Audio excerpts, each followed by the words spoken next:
चम चम चमक हैने बदनिया बजरंग बली के। चम चम चमक हैने बदनिया बजरंग बली के। कान्हा हाथे गदा शोभे कान्हा हाथे पर्वतवा शोभे। कान्हा हाथे गदा शोभे कान्हा हाथे पर्वतवा शोभे।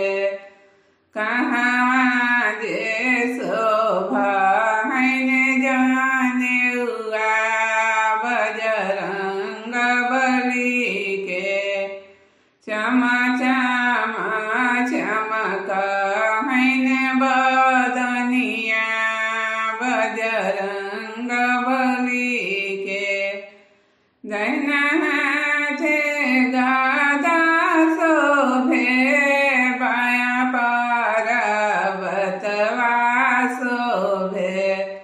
देहिया में पियरी जानेउआ बजरंग बली के। चम चम चमक हैने बदनिया बजरंग बली के कर पुत्र हवे के करी सेवकवा हवे।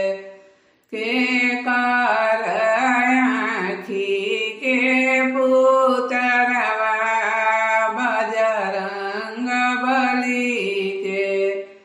चम चम चमक हैने बदनिया बजरंग बली के। अंजनी के पुत्र हवे राम के सेवकवा हवे। सीता के आँखी के पुत्रवा बजरंग बली के।